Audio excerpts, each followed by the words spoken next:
These are all Santoku knives, and although they might have different finishes to the steel, different handles, different lengths, what makes them all a Santoku is this soft downward curve at the tip of the spine. What's up, y'all? I'm Chef Brandon with Cutlery and More, and I have a problematic obsession with knives. I'll just be real with you. I have about 90 in my collection at this point.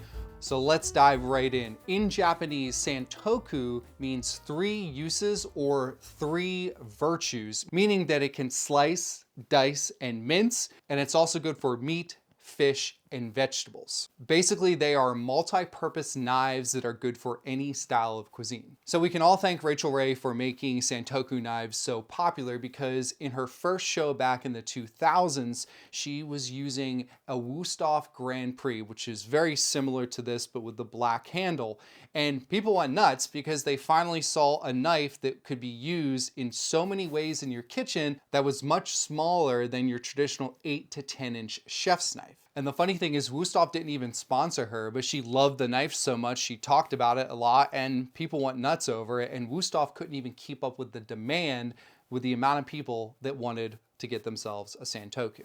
Now, compared to a traditional chef's knife, this is a 10-inch Zwilling. A Santoku is obviously much smaller and lighter. The blade length ranges between 6 to 7 inches. Yes, you can find some Santokus that are a little bit shorter, some a little bit longer, but on average 6 to 7 inches is where they're gonna fall. Now, in addition to a Santoku being shorter than a chef's knife, the blade is designed differently as well. A classic German-style chef's knife is sharpened to a 14-degree angle, while the Santoku is sharpened to a 10-degree angle. So not only does the weight difference make the Santoku lighter, but the thinner blade does as well. And that lighter, thinner blade makes it a lot easier to glide through product when you're prepping in your kitchen. Now, another big difference between these two knives is that the classic chef's knife here is made with a softer steel than the Japanese hard steel of the Santoku. The benefit of the softer steel is that it's a lot easier to sharpen. And although a harder Japanese steel Santoku may be a little bit harder to sharpen, if you hone it frequently, generally before and after each use, you're gonna help maintain that edge a lot longer. And then when honing doesn't do the trick anymore, just send your knives to us at Cutlery and More, and we'll sharpen them for you. Now, you can quickly identify a Santoku based off of this soft downward slope at the end of the spine with a slight upward curve at the tip of the edge. So even though I have 4 different knives here, 2 of which have different shaped hollows, one has a Damascus finish, another has the traditional Japanese hammered finish, they're all Santoku because of the shape of the blade. Now, before I get into what Santoku knives are great for and how to use every part of the blade with different techniques, let's talk about what they're not good for, which is basically one thing, and that's trimming whole cuts of meat. Whenever you're trimming a whole cut of meat like brisket, tenderloin, pork loin, you want to have a knife that has a nice tip, because you want to be able to get underneath silver skin. Now, there is a tip here, but you can see there's a really big difference in how much of a pointed tip. So when it comes to trimming silver skin and bits of fat that are hard to get to, you want to use yourself a boning knife, or even some cases, a regular chef's knife will do the trick depending on the angle of the point. Now, that doesn't mean you can't use a Santoku for raw meat. This is totally fine to use for cutting up chunks of beef for stew, or say portioning out pork chops, but you want to make sure that you already have that meat trimmed. And you can also use this to cut cooked meats like steak and chicken, or slicing up pork loin. Now, what's great about the Santoku is that the slight curvature at the tip of the blade here gives you a really good feel when you're doing the European style rock chop, which is where the tip of your knife stays on the cutting board, and then you're just rocking back and forth like this. And then when you're cutting your product, you're using the back of the knife.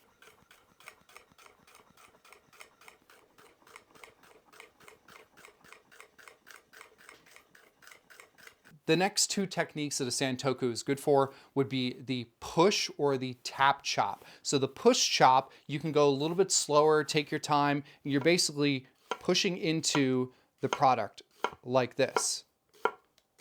But it's also great for your tap chop.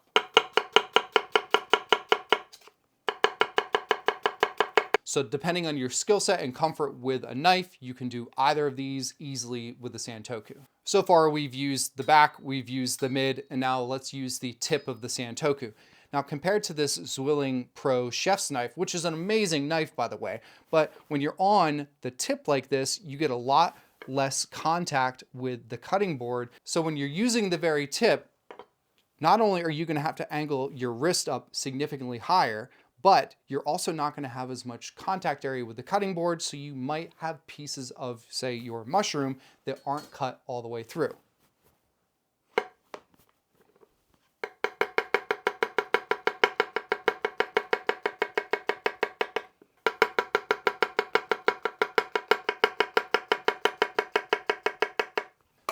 Quick little cleanup. Remember, mise en place, everything in its place. Try not to clutter your cutting board.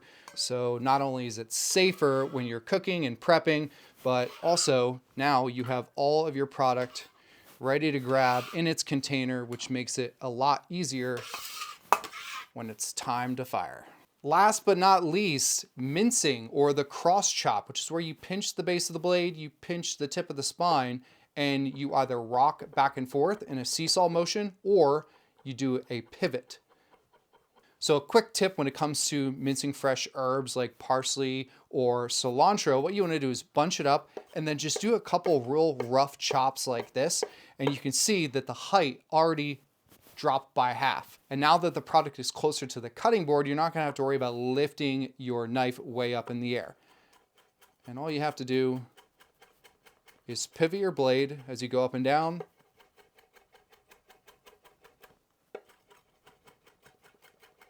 And you can whip out a rough chop like this or go into a fine mince. Either way, the Santoku is great because it's comfortable to use when you're in this cross chop mincing position.